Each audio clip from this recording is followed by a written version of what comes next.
నమస్కారం, welcome to our channel. ఈరోజు recipe అండి, ఈజీగా మిక్సీ వాడకుండా మనం టమాటో పచ్చడి ప్రిపేర్ చేసుకుందాం.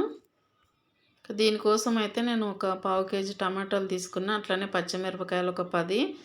కారం ఎక్కువ తినేవాళ్ళు కొంచెం ఎక్కువ వేసుకోవచ్చు.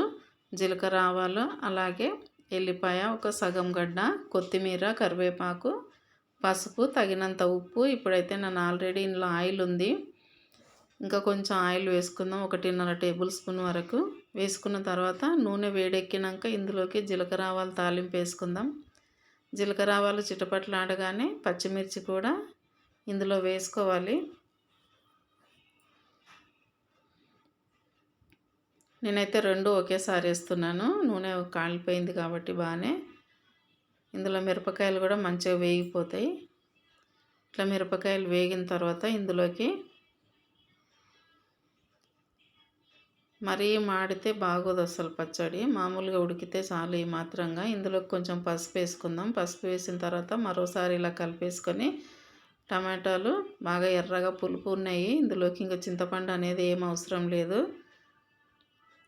ఈ టమాటాలకు వేసిన తర్వాత ఉప్పు రుచికి సరిపడినంత వేసుకోవాలి. వేసుకొని కలిపి పెట్టుకొని, ఎల్లిపాయలు అయితే ఒక 7-8 పాయలు ఒలిచేసి ఇందులో వేసుకోవాలి. అలాగే కొంచెం కొత్తిమీర, కరివేపాకు కూడా వేసుకోవాలి. వేసుకున్న తర్వాత ఇవన్నీ కూడా దగ్గరికి మగ్గేంత వరకు ఉడికించుకోవాలి. వాటర్ అనేది ఇంకా ఏం వేయకూడదు. ఇలా దగ్గరికి ఉడికిపోయింది కదా.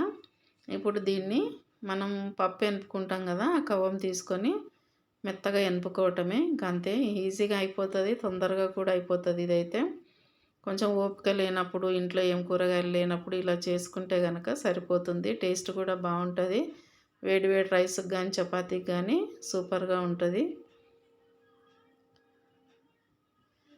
ఇంకంతే, మనం రోట్లో రుబ్బుకునే బదులు ఇలా మిక్సీలో వేసే బదులు ఒకసారి ఓపిక లేనప్పుడు ఇట్లా చేసుకున్నా కానీ ఇది కూడా చాలా బాగుంటుంది. నచ్చితే ఒక లైక్ ఇవ్వండి, షేర్ చేయండి, కామెంట్ చేయండి. అలాగే మన ఛానల్ని అయితే సబ్స్క్రైబ్ చేసుకోండి. Thank you. దాంట్లో ఉల్లిపాయ